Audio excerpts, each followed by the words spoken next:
Pemirsa, proses rekapitulasi suara atau penghitungan suara di tingkat PPK atau tingkat kecamatan di Surabaya, Jawa Timur sudah berjalan 60%. Proses rekapitulasi dihadiri oleh saksi dan dikawal ketat pengamanan dari pihak kepolisian dan TNI. Bagaimana proses rekapitulasi di sana? Kita bergabung dengan jurnalis Metro TV Belinda Firda dari Surabaya, Jawa Timur.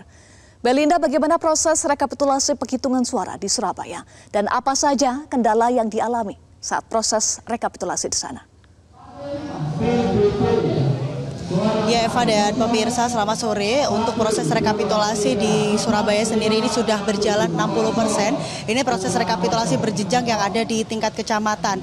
Dan proses rekapitulasi surat suara ini sudah memasuki hari ke-9, di mana proses awalnya dimulai 2 hari setelah perhitungan suara, maksud kami setelah pemungutan suara di tanggal 14 Februari lalu, dan mulai direkapitulasi pada tanggal 16 Februari 2024. Dan saat ini saya sedang berada di PPK Wonokromo. Ini sudah berjalan proses rekapitulasi sebanyak 60%, ini dikatakan oleh Ketua PPK Wonokromo, dan beberapa panel di sini sudah memasuki perhitungan DPRD provinsi. Dan memang beberapa kendala yang dialami ketika proses rekapitulasi ini diantaranya disampaikan oleh Ketua PPK Zaki bahwa memang ada terjadi kesalahan atau sistem error ketika mengakses Sirekap, sehingga membutuhkan proses waktu yang lebih lama untuk menginput data dari C1 Plano ke dalam Sirekap itu sendiri.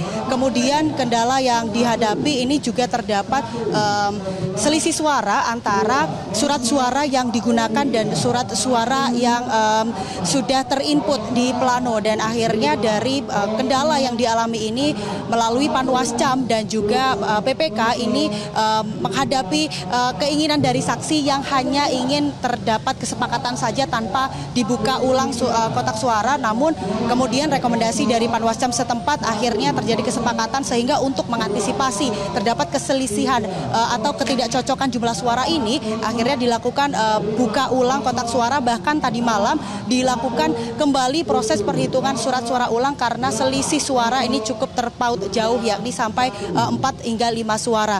Kemudian beberapa potensi kericuhan yang disampaikan oleh Ketua PPK ini baru saja kami berdialog bahwa memang nanti diperkirakan hari Rabu atau Kamis, karena memang sudah ada beberapa PPK di satu dapil ini yang sudah selesai proses rekapitulasinya.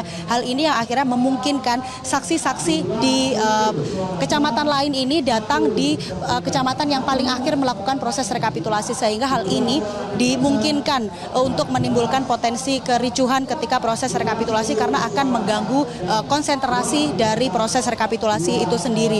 Kemudian dari informasi Panwascam tadi malam baru saja mendapatkan berita duka, ada satu petugas pengawas kelurahan yang meninggal dunia akibat kelelahan. Dari kronologi yang kami dapatkan, ini baru jam 6 malam tadi mendapatkan informasi bahwa beliau harus masuk rumah sakit, namun kemudian pada pukul 10 malam tadi beliau dinyatakan oleh pihak rumah sakit sudah meninggal dunia. Ini murni karena kelelahan, diterangkan atau dikatakan oleh Ketua Pengawas Kecamatan. Ini memang karena tidak adanya jumlah personil yang memadahi ketika proses rekapitulasi. Di tingkat kelurahan sendiri ini hanya ada satu anggota atau satu pengawas kelurahan yang bertugas dan harus mengawal setiap harinya.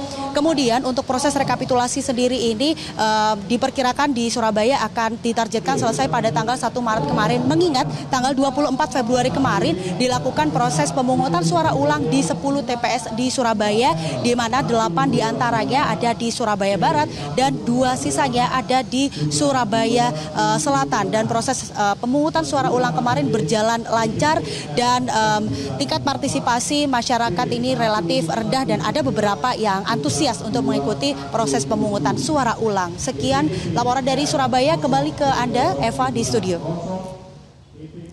Terima kasih Belinda Firda untuk informasi Anda.